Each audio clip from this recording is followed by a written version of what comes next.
Let's pivot and talk about Eli. And this is your passion. You know, the title of this video is not just about sacred tradition, it's about fatherhood. And, you know, today people think, oh, patriarchy is so bad, you know, rule of the father. Oh, we must destroy it.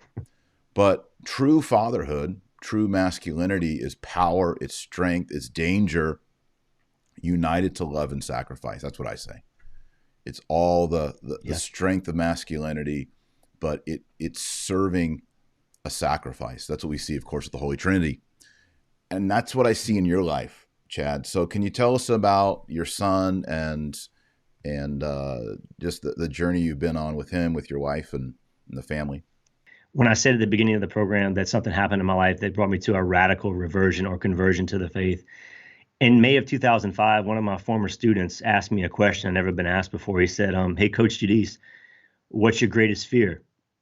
And I told him my greatest fear to be to have a child with a mental or physical handicap because I was such a perfectionist. I didn't think I'd handle that very well. And I finished up my time at that school, moved on to the school where this story took place, and I never gave that statement a second thought, having no idea that in 4 short years, my greatest fear would become my reality. In the midst of our second pregnancy, a 16-week ultrasound revealed to my wife and I that our second child was diagnosed with a birth defect so severe that 80% of the couples who received that diagnosis at that point in the pregnancy choose abortion. Yeah.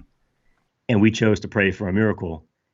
It's not just a pro-life story to me, or another story about a little boy with a disability who overcame all kind of odds. To me, it really hits on one of the theological things that has solidified my conviction in Catholicism.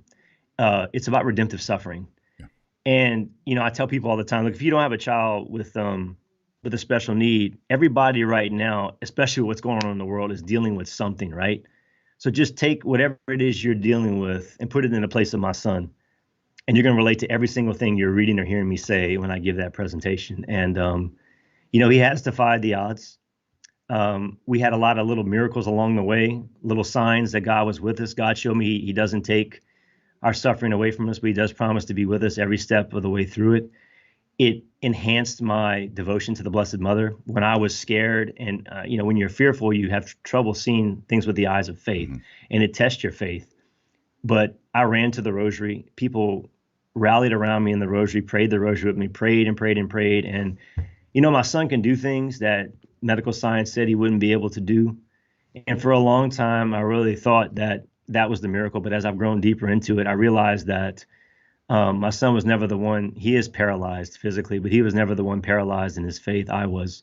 And that God had not sent me that child so that I could take care of him so much as God the Father could take care of me. Because I struggle with perfection and control.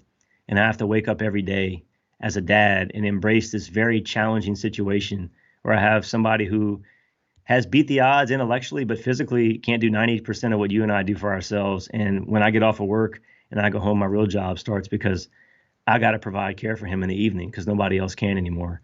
And it's taught me a selflessness. It's taught me the love of the cross, the total, free, fruitful, and faithful love of Jesus Christ that He gave to us. And that what you said, grace does build on nature, because I know in my nature, especially my fallen nature, outside of sanctifying grace, I cannot be that guy. I can't be his dad. So I go to the Lord every day. That's why I love the Eucharist. That's why I've eventually ended up at the TLM, because I need to solidify my faith and my family's faith. Tell us about Eli's faith. Eli's faith is pretty amazing. He's going to be 13 in February. He's in sixth grade. He was supposed to be very mentally disabled. He's not. He's on average in part, and in the way he achieves in school. He's a happy little soul. He's innocent, Mm-hmm. and he's growing in his faith. He wants to make his confirmation.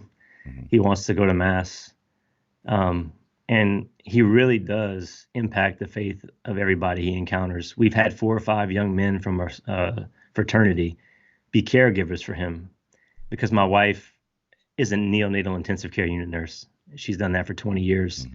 Mm-hmm. And so we have help.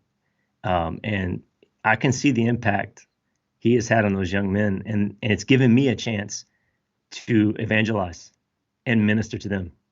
And a lot of them are on the verge of getting married. And the third book I wrote for that audience because I went back to where I was from my first child and how this whole thing changed my life and the way I saw myself as a man, a husband, a father, a teacher, and now the leader of my family, and really understanding, dropping the secular understanding of what marriage is all about and embracing the beauty of what has been revealed about that by God.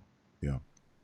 His whole life, it oozes selflessness. It draws you out of yourself. And everybody who gets to know him experiences that. And you are right. God can use the disability of someone as an instrument to bring other people to himself in a way that none of us, that we all have disabilities, right? I mean, mine are invisible. My sons, you just can see. Yeah. But it's the most powerful thing I've ever seen.